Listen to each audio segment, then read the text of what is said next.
pantun rasanya nggak afdol juga kalau saya tidak berbalas pantun. Betul Ibu ya? Masya Allah.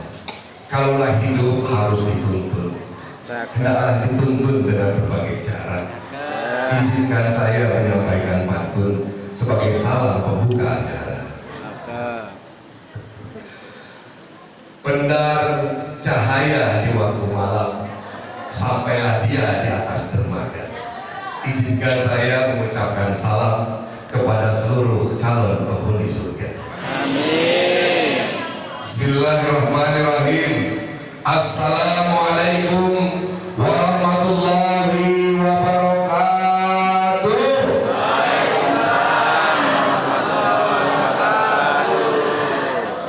Ada Pak Alam jualan beras.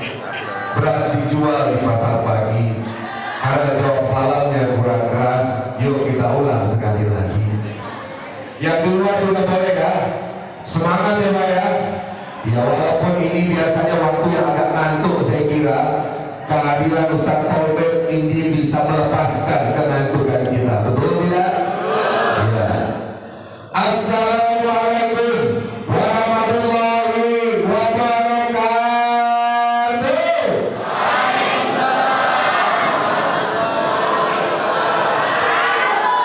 Nah ini dia baru asli Medan ini. Alhamdulillah, alhamdulillahilladzi hadana li hadza wa ma kunna linahtadiya laula an hadana Allah. Asyhadu an la ilaha illallah wahdahu la syarika lah wa asyhadu anna Muhammadan abduhu wa rasuluhu la nabiyya ba'da. Allahumma shalli wa sallim wa barik ala sayyidina Muhammadin wa ala alihi wa sahbihi wa sallam. Izinkan saya mengucapkan salam takzim terlebih dahulu. Yang pertama kepada Bapak Ketua BKM, Bapak Haji Jalaluddin SE. Alhamdulillah. Haji Pak ya? Insya Allah. Amin. Yang kedua, Ketua FKSMM yang tadi sudah maju ya. Ini ada dua namanya yang berdalil Pak Ustaz Salman atau Heri Kurniawan? Heri Kurniawan. Oh, Masya Allah, ternyata ada aliasnya gitu ya. Karena tadi sudah diperkenalkan dengan nama Ustaz Salman, saya pun akan mengokohkan panggilan itu dengan sebutan Al-Mukarram, ya, Al-Has Ustaz Salman SE. Barakallah. Kemudian Kepala Desa Kadus Dusun 3A yang diwakili tadi. Insya Allah kita doakan para bapak-bapak kita ini senantiasa dalam keadaan sehat walafiat, dan juga kepada kepala dusun bisa menjalankan tugas dengan sebaik-baiknya untuk membantu mensejahterakan masyarakat dusun ini. Baik, pertama-tama izinkan saya memperkenalkan diri Bapak dan Ibu sekalian. Tadi sempat dikenalkan nama Agus ya. Nama saya Agus Ridwan. Saya ini alhamdulillah di dunia pertelevisian itu sudah sejak tahun 1999. Berapa ya? Ya, ibaratnya kalau barang sudah ada kadaluarsa katanya. Waktu itu dimulai sejak saya menjadi pembawa acara atau host di SCTV. Awalnya itu bersama dengan mulai dari Kiai Haji Zainuddin MZ, kemudian Agim, kemudian Ustadz Arifin Ilham. Yang lama saya 11 tahun itu menemani almarhum Ustadz Jeffrey Al-Bukhari. Mungkin masih ingat itu ya. Ya, jadi saya sebenarnya agak risau ketika saya menemani beberapa ustadz, mulai dari Ustadz Jeffrey Al-Bukhari, mulai yang kedua Ustadz Arifin Ilham, termasuk yang terakhir Syekh Ali Jabir. Semua yang saya temani kemudian berakhir dengan inna lillahi wa inna ilaihi raji'un.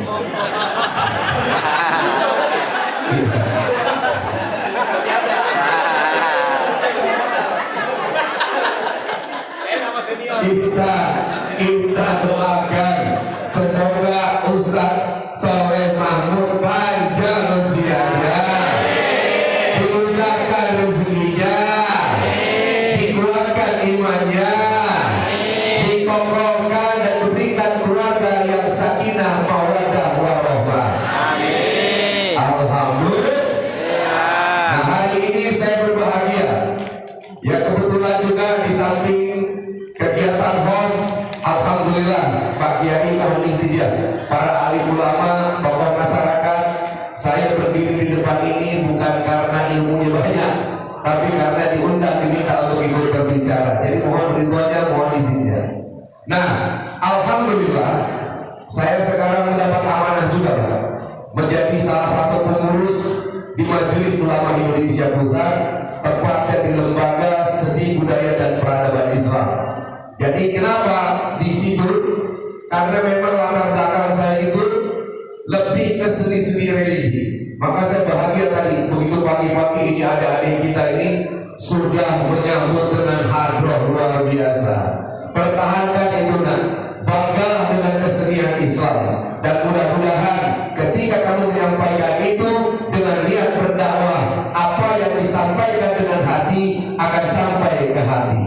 Kalau hanya disampaikan dengan lidah, maka akan hanya sampai di telinga. Tetapi kalau Anda menyampaikan dengan hati, maka itu akan mudah untuk dirasa, insya Allah.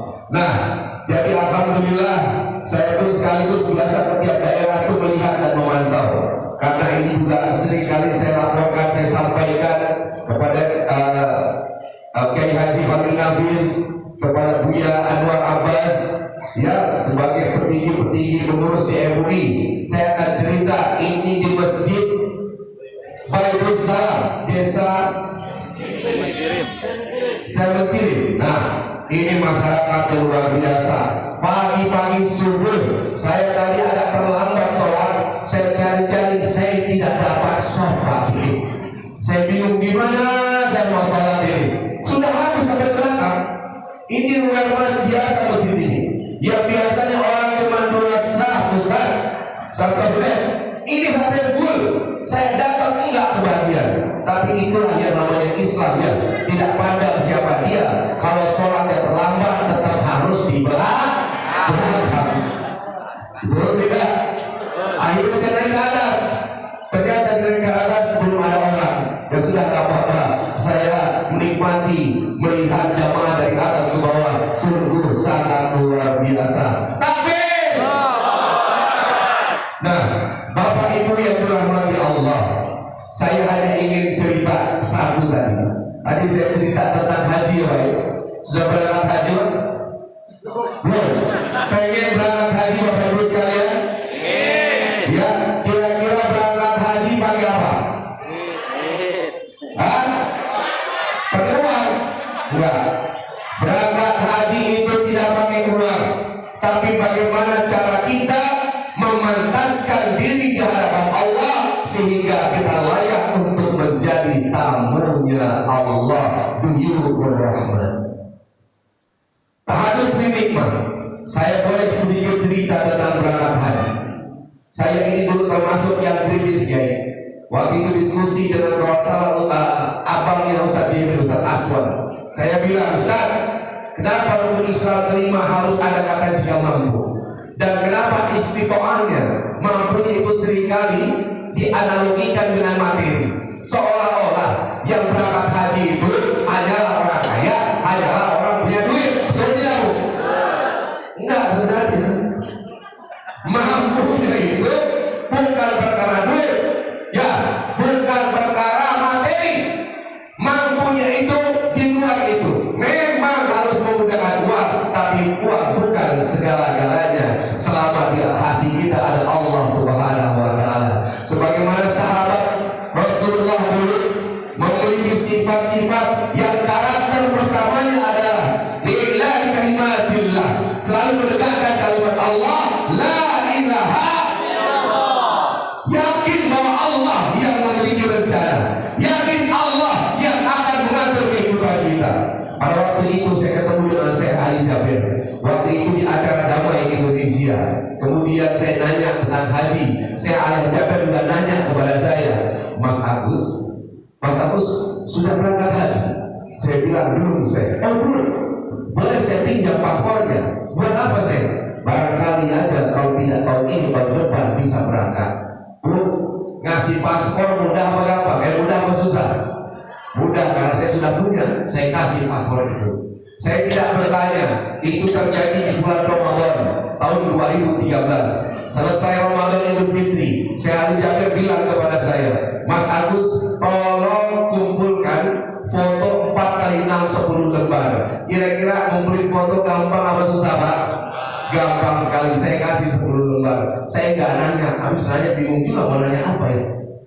15 hari menjelang Idul Adha, saya Ali Jabir bilang, Mas Agus, ini visanya sudah keluar. Kira-kira kalau bisa keluar, tuh bisa berangkat haji belum, Pak? Bisa berangkat haji nggak, Bu? Bisa, cuman saya bingung. Dari awal kan nggak ngomong soal berapa biayanya. Jadi saya bilang, ini gimana? Pak, Bu, haji tidak nunggu tahunan, tidak nunggu bulanan, hanya nunggu hitungan jari. Kira-kira pantasnya ongkosnya berapa itu? ONH plus berapa? Pasti di atas 150 juta atau sampai 200-an juta gitu saja. Nah, saya bingung. Kemudian saya minta pendapat nasihat saya Ali Jabir. Saya bilang, saya terus gimana sih? Saya Ali bilang kepada saya, Mas Agus, serahkan saja uang 25 juta rupiah.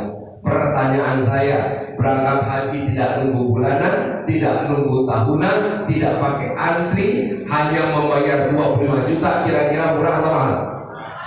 Murah atau mahal, Bu? Murah, pakai banget Ibu ya. Tapi pada waktu itu habis lebaran rasanya dompet ini menipis, Ustaz. Di tabungan rasanya tidak cukup uang segitu. Tapi saya berpikir, ya Allah, masa sih 25 juta tidak mau saya usahakan? Ya, saya kemudian pada malam hari itu saya ingin mengecek ATM saya, kira-kira berapa uang yang tersisa. Kemudian ingin saya cari untuk melengkapkan dan juga untuk meninggalkan dia di rumah. Kemudian malam hari itu saya cek di ATM. Kemudian muncullah di layar jumlah uangnya. Saya terkejut, Ibu. Kira-kira terkejut dengan apa? Uangnya tidak ada. Ibu terlalu khusus sama saya. Begitu saya melihat di ATM, ternyata ada beberapa kali lipat dari angka 25 juta.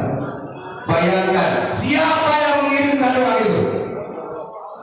Jawab yang tegas, siapa yang mengirimkan uang itu?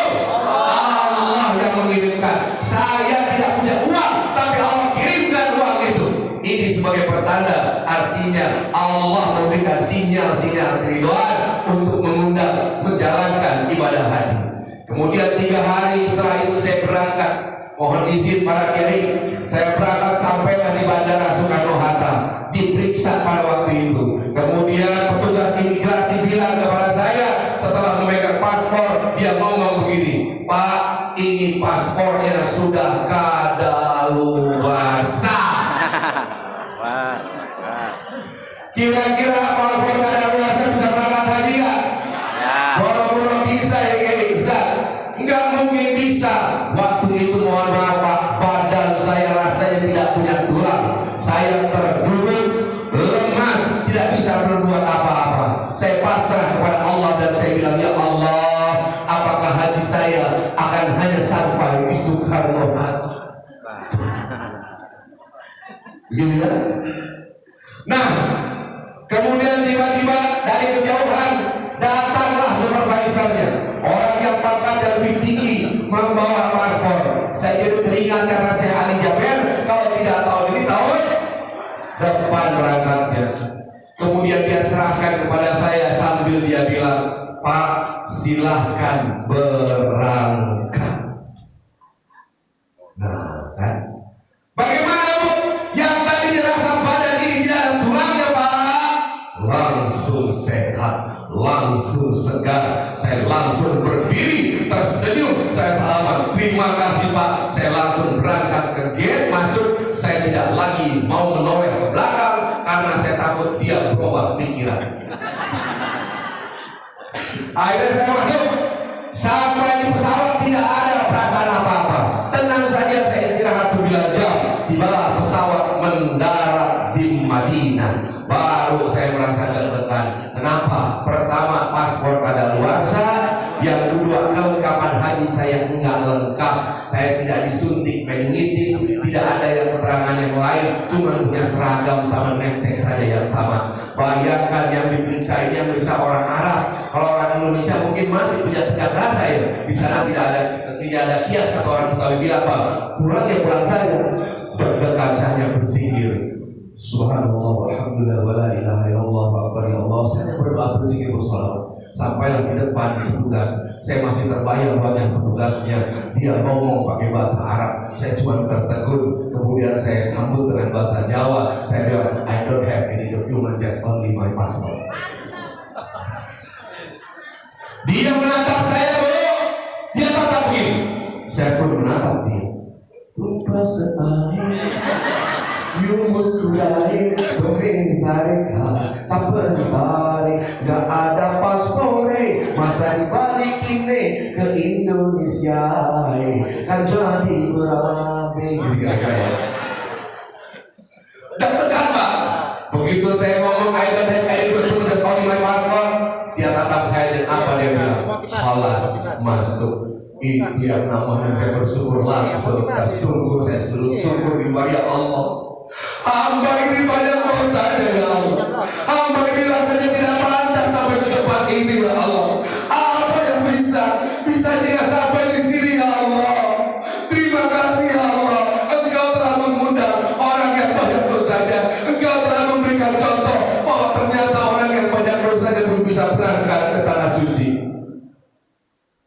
Pak Bu yang dirahmati Allah, saya kemudian berpikir panjang, kenapa sampai bisa berangkat? Saya bertanya kepada Syekh Ali Jabir, kenapa saya yang saya pilih? Syekh Ali hanya bilang satu kata, sudah menjadi kehendak Allah. Makanya dalam hati kita selalu kita teringat, tanamkan, tidak ada kalimat yang pantas masuk ke hati kita selain kalimat La ilaha.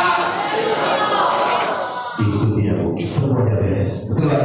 Semuanya akan tenang. Yang kedua, Syekh Ali bilang apa coba? Mungkin Mas Agus ini suka menemani para ustaz, ikram sama siapa? Para kiai. Itu juga sifat dari sahabat. Ya, ikramul muslimin, bagaimana kemudian kita memberikan pelayanan yang terbaik. Kayak tadi begitu datang langsung dikasih air yang hangat. Yang tadi suara saya agak sedikit serak karena ada kehangatan ini. Alhamdulillah, terima kasih ibu-ibu yang tadi sudah memberikan apa itu? Sebelum itu jamu. Langsung tadi sebelum jamu langsung. Jamu habis itu susu kedelai hangat tadi, masya Allah. Ini berkah. Berkah apa?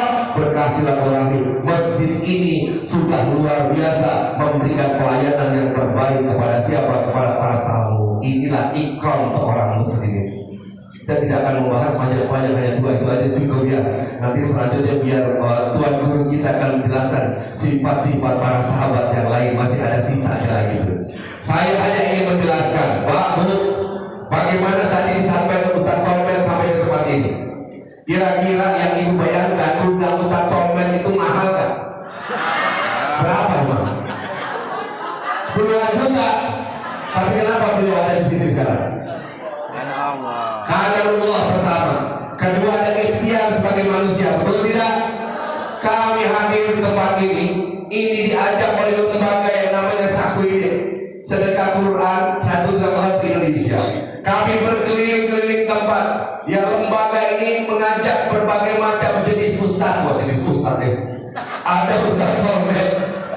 Kemudian ada lagi Ustaz Mohai. Ya, mereka banyak sampai ke daerah-daerah.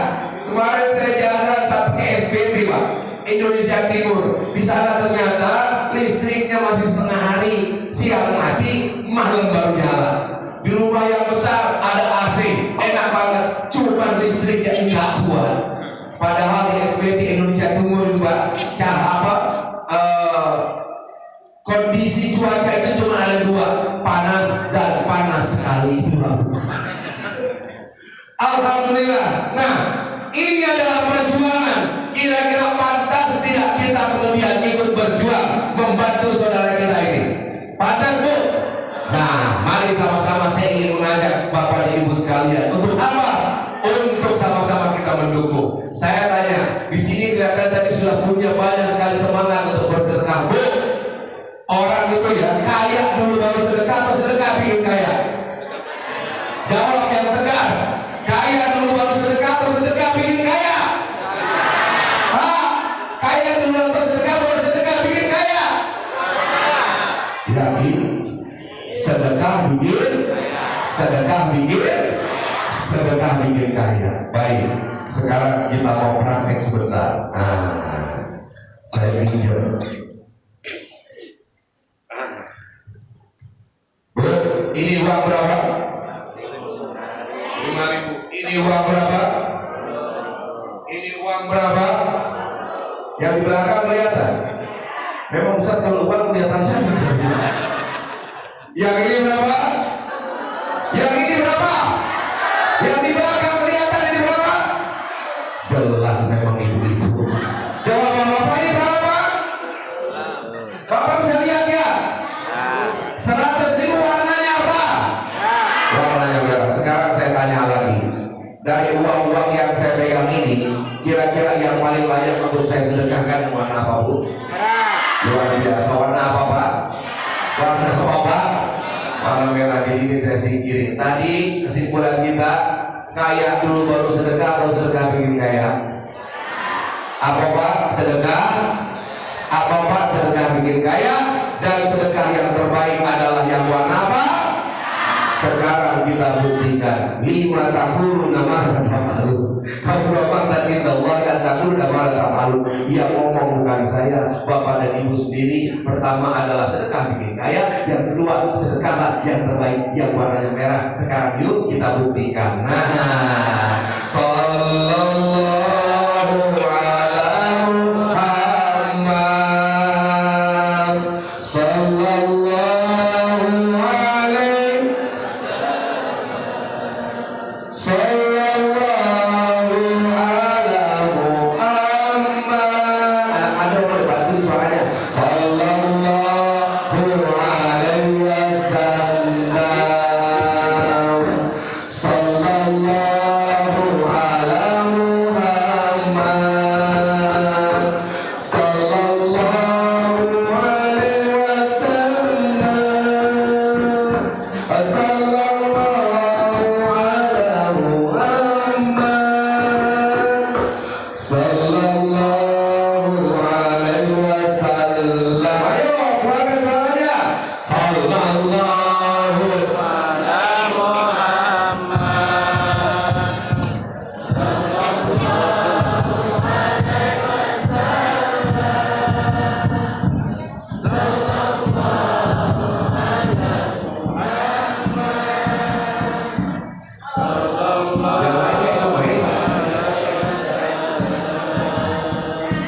Ya Nabi salam alaika, ya Rasul salam alaika, ya Habib salam alaika, salawatullah alaika. Lagi sallallahu ayo sedekah. Yang warna merah. Sallallahu ayo sedekah.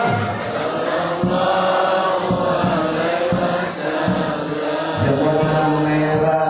Ya Nabi salam alaika. Satu lagi ya. Ya Rasul salam alaika, ya Habib salam alaika, salawatullah alaika. Allahumma sholli wa sallim wa barik alaih. Masya Allah. Mudah-mudahan Pak, sedekah yang Bapak sampaikan pada saat ini ya bisa bermanfaat dalam rangka wa ta'awanu 'alal birri wat taqwa. Kita bekerja sama dalam kebaikan. Dan Allah memberikan ciri orang-orang yang bersedekah itu termasuk orang-orang yang bertakwa yang insya Allah akan masuk surga. Wasari'u ila maghfiratin min rabbikum wa jannatin arduhas samawati wal ardh uiddat lil muttaqin alladzina yunfiquna bis-sarra'i wad dharra, yang bersedekah dalam keadaan lapang dan sempit. Nah, saya kira saya tidak akan berpanjang lebar, hanya ini yang bisa saya sampaikan dulu, karena nanti saya akan mempersilahkan Ustaz Somner dan juga Bunda Ibu April untuk menyampaikan. Ini sudah foto-foto dulu, nggak apa-apa lah.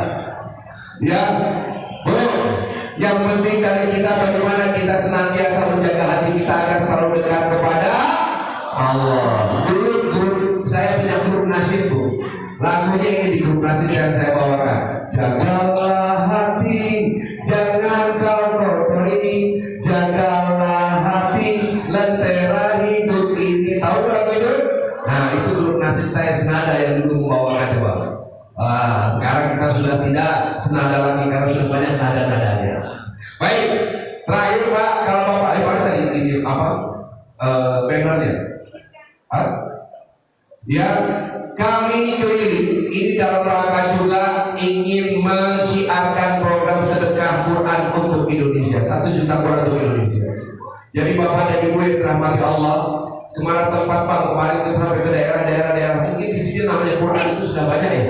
Satu rumah bisa banyak Quran, tapi banyak di sekian tempat tidak ada Bapak dan Ibu sekalian. Padahal banyak di tempat-tempat di desa-desa terpencil itu di Indonesia bagian timur itu banyak rumah-rumah tahfiz yang masih kekurangan Al-Quran, dan bahkan Al-Quran yang dicetak di seluruh Indonesia ini berdasarkan data percetakan Quran baru 50 juta, padahal Quran yang dibukukan masih 236 juta penduduk Indonesia. Makanya kita ingin setelah ini nanti sama-sama ya Pak ya, alhamdulillah tadi sudah terkumpul 100 sekian.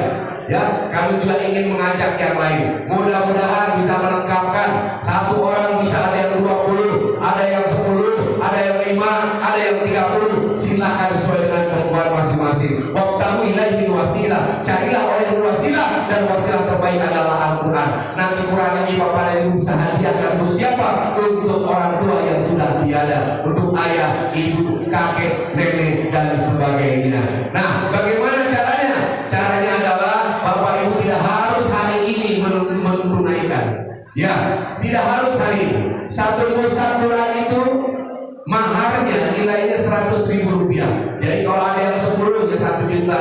Di tempat kemarin ada yang 50, alhamdulillah dia sampai 5 juta. Dia bilang, Ustaz, tolong doakan agar Quran ini pahalanya saya akan berikan kepada orang tua saya yang sudah wafat, kepada adik saya yang sudah wafat, saudara-saudara saya yang sudah wafat, mertua saya yang sudah wafat. Insya Allah akan sampai hadiah dari Quran. Karena Allah yang menjamin. Carilah wasilah cara menuju Allah. Wasilah yang terbaik adalah Al-Quran. Jadi nanti tolong dicatat namanya. Tadi ada pengurus-pengurus panitia yang pakai rompi merah.